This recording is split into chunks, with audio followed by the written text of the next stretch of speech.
خان صاحب یہ فرمائیے گا کہ یہ ہم بڑی بات کرتے ہیں اویئرنس لیول بڑھ گیا ہے لوگوں کا اور اس سے معلومات ان تک پہنچ گئی ہیں اور وہ بہتر فیصلے کر پائیں گے، لیکن ایک طرف جن لوگوں کے خلاف فیصلے کرنے ساری طاقت ان کے پاس ہے، تو آنے والے دنوں میں ذرا فورکاسٹ تو کیجئے گا آپ کے خیال میں، جب یہ ریاست کے تمام ریسورسز اور پولیٹیکل اثاثے سارے کیپچر ہو چکے ہیں، اس کیپچر سے چھڑوائے گا کون؟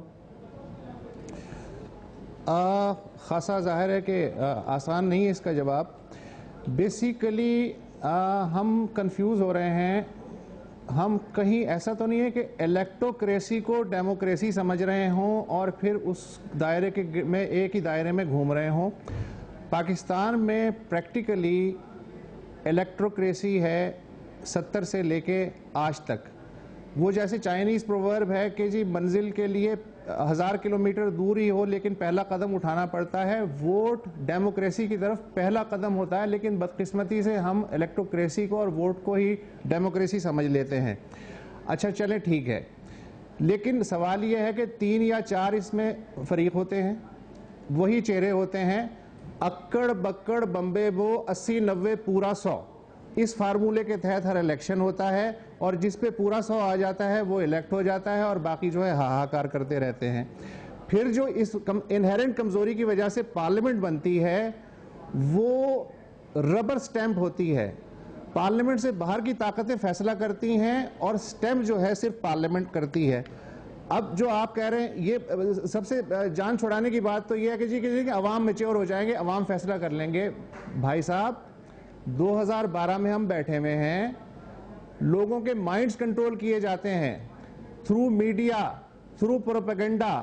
یہاں لوگ الیکٹ کرنے کے بعد 5 سال تک اسی پارٹی کو گالیاں دیتے ہیں، لیکن جب پولنگ اسٹیشن پہ جاتے ہیں تو پھر اسی پارٹی کو ووٹ ڈالتے ہیں اور پھر اگلے 5 سال تک گالیاں دیتے ہیں. وہ ایسا لگتا ہے آپ کی فورکاسٹ اس بنیاد پر تو آپ کی فورکاسٹ آنے والے دنوں میں بھی کوئی اچھی نہیں ہے. یہی الیکٹروکریسی جو ہے، جو ڈیموکریسی نہیں ہے، یہ قائم رہے گی. بریفلی یہ قائم رہے گی.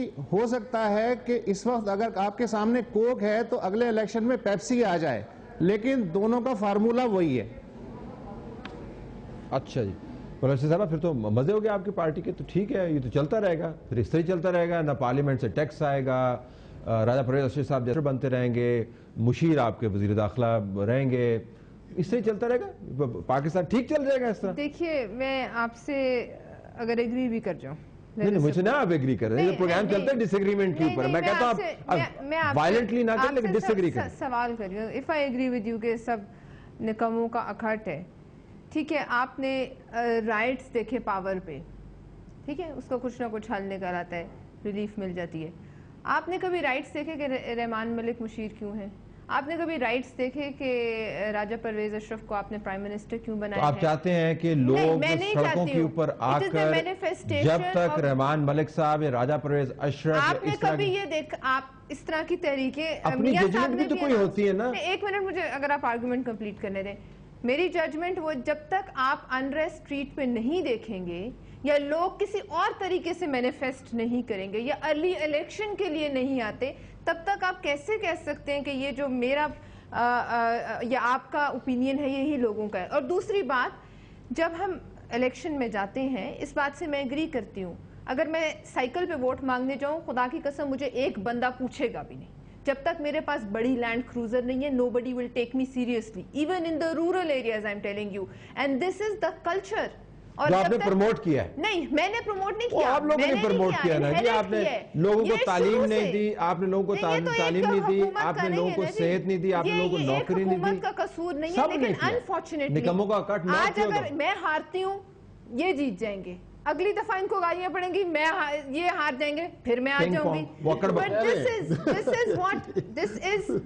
listen, بات یہ نہیں ہے، بات یہ ہے ہو یہی رہا ہے. نہیں بات یہ ہے کہ ہم لوگوں کو اب it is such an expensive process کہ frankly عام ممبر آف پارلیمنٹ بھی اس میں جو ہے انڈلج نہیں کرنا چاہتا. اچھا چلے ٹھیک ہے، لیکن اس طرف آئیں جی تو پھر اپنی جب تک لوگ پھر سڑکوں پر نہ آئیں، یعنی جارج ڈبلیو بش مینیفیسٹیشن کیسے بتاتے ہیں لوگ ناخوش کیسے اچھا ناخوش اس طرح جب تک پول IRI پول چلے پھر ناخوش ہونے کا آپ کو ایک معیار بتا دیتے ہیں کہ جب تک پریس کانفرنس کے اندر جارج ڈبلیو بش کی طرف جوتا نہیں آئے گا تب تک جارج ڈبلیو بش کو نہیں آیا ہے. ویسے وہ بیچ میں رک گیا تھا، ویسے وہ آپ نے کہا تک آیا نہیں ہے.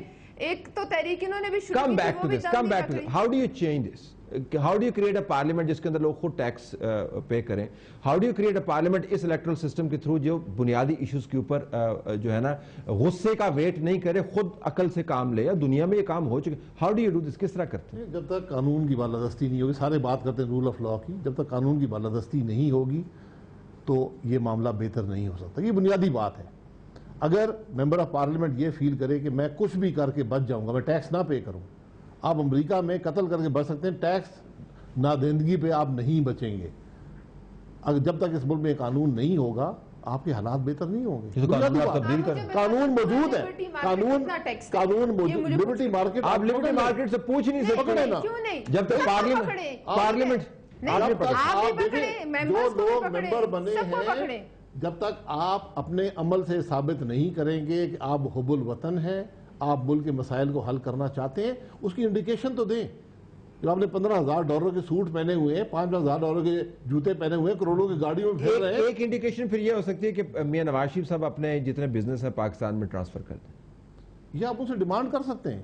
آپ یہ لیگل ریکوائرمنٹ نہیں ہے، لیکن آپ ڈیمانڈ کر سکتے ہیں. ہے نا جی، لیگل ریکوائرمنٹ تو بہت ساری نہیں بالکل. یہ قائد کو لیڈ کرنا چاہیے، بالکل ڈیمانڈ جیسے ان کے بیٹے باہر بیٹھے ہوئے ہیں، فلیٹ بیچ رہے ہیں، بزنس پاکستان کے اندر لائیں، انویسٹ کریں یہاں پر.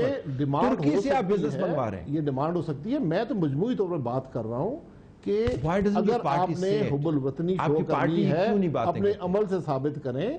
یہی تو پارٹی کیوں باتیں نہیں کرتی؟ کس بات پہ اس طرح کی باتیں کیوں نہیں کرتی کہ لیڈ بائی ایگزامپل؟ باتیں ہوتی ہیں، لیڈ بائی ایگزامپل کی بات ہوتی ہے. ہم تو شروع سے کہتے ہیں لیڈ بائی ایگزامپل ہونا چاہیے. سنتے نہیں، سنتے بھی ہیں. دیکھیں یہ آپ سوال ان سے کر سکتے ہیں، لیڈرشپ نہیں. میں آپ کی پارٹی کے نمائندے کی حیثیت سے آپ کی پارٹی ہے، لیکن پارٹی کے نمائندے کہ جب تک آپ اس ملک کے اندر ٹیکس پیمنٹ کا کلچر نہیں، کلچر کیا جو لیگل ریکوائرمنٹ ہے اسٹیبلش نہیں کریں گے، جب تک عوام کے نمائندے اپنے ایکسپینسز کو لائف سٹائل کو جسٹیفائی نہیں کر سکتے، آپ ترقی نہیں دیکھیں گے.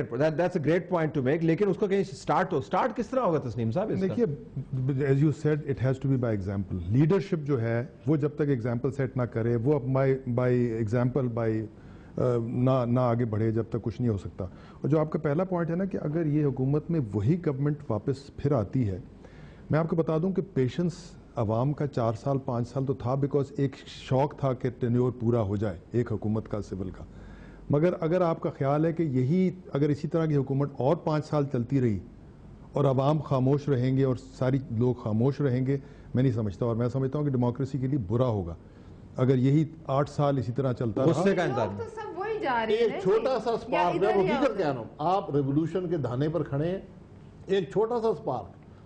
اس وقت ہر آدمی پریشان ہے معیشت کے حوالے سے، مہنگائی، کرپشن. چھوٹا سا سپارک. مجھے کلوزنگ ریمارکس دینے دیں. سپارکس تو بہت زیادہ ہیں. ریولوشن کی تو آپ ایسے کم ہی مانگنی چاہیے، کیونکہ ہر ریولوشن کے اینڈ میں ایک بہت بڑی ڈکٹیٹرشپ آئی دنیا بھر میں. تو لہٰذا ریولوشن کی بات ذرا دیکھ بھال کے کرنی چاہیے. ہماری طرف سے ناظرین یہی کچھ پاکستان کے اندر جو فالج کی سی کیفیت ہے فیصلہ سازی پر، قیادت کا اس کے اندر بہت بڑا حصہ ہے. جب تک قیادت اپنے طور طریقے نہیں بدلے گی یا قیادت نہیں بدلے گی، فیصلہ سازی ہمیں تبدیل ہوتی ہوئی بدقسمتی سے نظر نہیں آتی. اجازت دیجیے، اللہ حافظ.